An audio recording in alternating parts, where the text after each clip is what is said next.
కానీ తెలుగు శుద్ధంగా వచ్చు కాబట్టి నేను రామాయణ భారతాది గ్రంథాలు నా చిన్నప్పుడే చదువుకున్నా.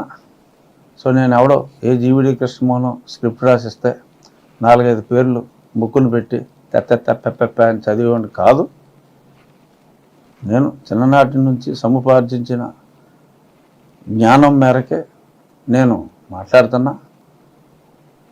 ఇక్కడ నా ఇన్ఫరెన్స్ ఏంటంటే ఆవిడ చెప్పాలనుకుని చెప్పలేకపోయింది, కానీ సిబిఐ అర్ధంతరంగా ఆపేసింది.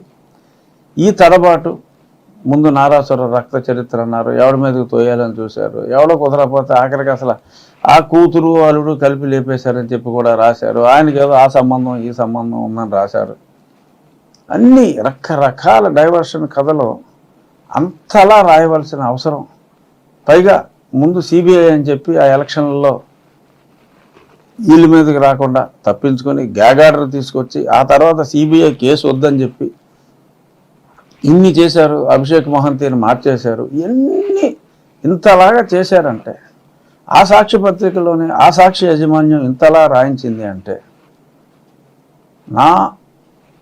నాకు తెలిసిన అనుమానం అనుకోండి, నిజం అనుకోండి, ఎందుకంటే ఇంకా సిబిఐ రాయలేదు కాబట్టి, ఈ హత్య వెనుక ఖచ్చితంగా జగన్మోహన్ రెడ్డి అండ్ భారతిరెడ్డి ఉన్నారు అనటంలో, అన్న అనుమానం నాకు రావటంలో ఎటువంటి దోషము లేదు. ఐ స్ట్రాంగ్లీ బిలీవ్ ఇన్వెస్టిగేషన్ పూర్తయితే కంప్లీట్గా డెఫినెట్గా ప్రస్తుతానికి సూత్రధారి అవినాష్ రెడ్డి, పాత్రధారులు ఎప్రూవర్గా మారిన దస్తగిరి, గంగిరెడ్డి, ఉమాశంకర్ రెడ్డి, యాదవ్, సునీల్ యాదవ్ అనుకుంటున్నారు. కానీ ఎడుగూరు సంధింటి అవినాష్ రెడ్డి కూడా, ఆర్ భాస్కర్ రెడ్డి, ఆర్ శివశంకర్ రెడ్డి, వీళ్ళందరూ కూడా కేవలం పాత్రధారులే. సూత్రధారులు అర్జున్ అన్న సినిమా వచ్చింది చూసారా? సినిమా నాలెడ్జ్ కూడా లేదా మీ జర్నలిస్టులకి? అర్జున్నయ్యా, మహేష్ బాబు, ఇంకో అమ్మాయి, అన్నా చెల్లెళ్ళు స్టోరీ.